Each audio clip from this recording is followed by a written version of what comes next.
Welcome to doctor மைக்லீஸ் music therapy channel.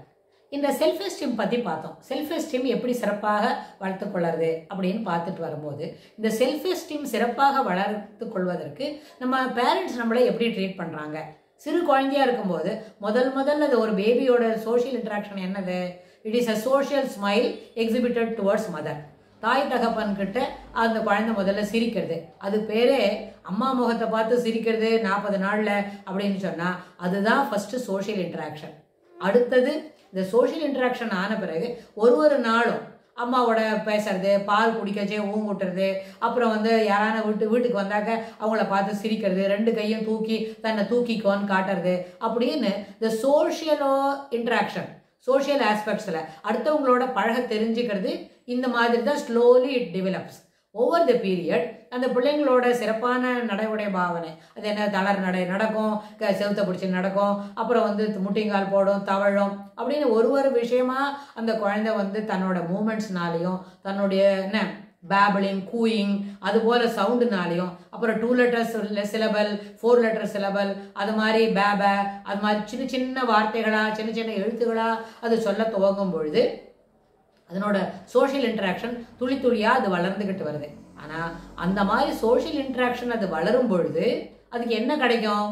நம்ம என்ன செய்கிறோமோ அதுக்கு குழந்தைய கொண்டாடுவோம், ப்ரைஸ் பண்ணுவோம், அப்புறம் எல்லாருமா சேர்ந்து அதுக்கு ஒரு ஸ்பெஷல் ஹக்கு கொடுப்போம், குழந்தைக்கு என்ன விளையாடிட்டு இருப்போம். ஸோ இந்த மாதிரி ஸ்லோவாக அது டெவலப் பண்ணிட்டு வரும்போது ஒரு 5 அல்லது 6 வயசு வந்தவுடனே அதுக்கு என்விரான்மெண்ட் பற்றி என்னன்னு ஓரளவுக்கு சின்ன அயோட்டா அளவுக்கு தெரியும். அப்போது அந்த என்விரான்மெண்ட்டில் தாயும் தகப்பனும் அந்த குழந்தைகளை எப்படி ட்ரீட் பண்ணுறாங்க, அதுக்கிட்ட எத்தனை அளவுக்கு அன்பு அன்கண்டிஷனல் லவ். ஏன்னா மதரோட லவ்க்கு என்ன பேர்?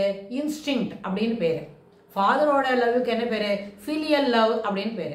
இந்த ஃபிலியல் லவ்வாக இருந்தாலும் இன்ஸ்டிங்க்ட் லவ் அப்படின்ற அந்த கேட்டகரியில் வந்தாலும் அந்த அஃபெக்ஷனேட் பிஹேவியரை இப்போ பேரண்ட்ஸ் நல்ல அளவில் சிறப்பான அளவில் அதுக்கு காமிச்சாதான் அது செய்கிற எல்லா ரைட்டான வேலையும் எல்லா சரியான பிஹேவியரும் எக்ஸிபிட் பண்ணும்பொழுது அதனோட செல்ஃப் எஸ்டீம் அந்த குழந்தை தன்னை பற்றின ஒரு உயர்வான எண்ணங்களை வளர்த்துக்கிறதுக்கு வாய்ப்பு இருக்கும்.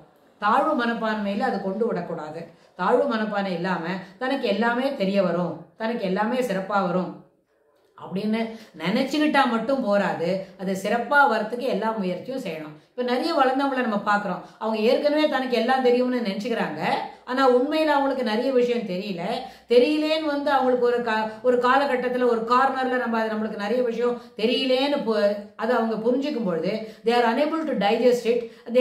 அவங்களோட செல்ஃப் எஸ்டீம் இப்போ எங்கன்னா அது சில இடத்துல வரும்போது அப்படியே அந்த கோட்டையாக இருந்தால் அது அப்படியே சரியறதை அவங்களால பார்க்க முடியும்.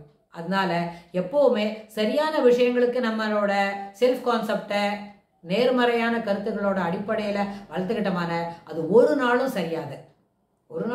தேர் மே பி 1 or 2 பிரிக்ஸ் கீழே விழுமா இருக்கும். That is very possible. நம்ம என்ன பண்ண முடியாது, இது கீழே விழுந்த பிரிக்ஸ் காட்டாலும் நல்ல ஸ்ட்ராங்கான ஹெல்த்தியான பிரிக்ஸாக நல்ல பழக்க வழக்கங்களால அது மேலே நம்ம ரைஸ் பண்ண முடியும். அது பாசிபிள் தான். ஆனால் முதலே சரிஞ்சிருத்துன்னு சொன்னால் மேலே தூக்கி வரும்போது நம்மளோட தாழ்வு மனப்பான்மை நம்மளை மேலும் கீழே இறக்கிடும். அதுக்கு இடம் கொடுக்காம பாசிட்டிவ் ரேட்டிங், அதாவது நேர்மறையான கருத்து கணிப்புகள் சிறப்பானதாக இருக்கணும்னு சொன்னால் நம்மளும் சரியான குணாதிசயங்களை வளர்த்துக்கணும்.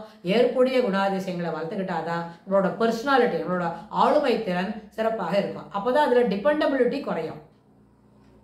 சுயமாக ஒரு வேலையை செய்யறதுக்கும் எல்லா விஷயத்துக்கும் இன்னொருத்தரோட ஒரு கவனத்தில் நம்ம அதை செய்யணும்னு சொல்லும்பொழுது அது என்ன ஆகும், நம்மளோட பர்சனாலிட்டி மேக்கப்பில் ரொம்ப பெரிய லூப்புகளை கொடுக்கும். ஆனால் நல்ல வேலையாக ஒருத்தங்க அவங்களே அவங்களோட சிறப்பான வேலைகளை செய்து கொள்ளும் பொழுது அவங்க முன்னாடி நம்மளோட ரேட்டிங்ஸ் ரொம்ப குறைவானதாக இருக்கும். ஸோ இதற்கெல்லாம் இடம் கொடுக்காம நேர்மறையான கருத்துக்களை மட்டுமே வளர்த்துக்கணும்.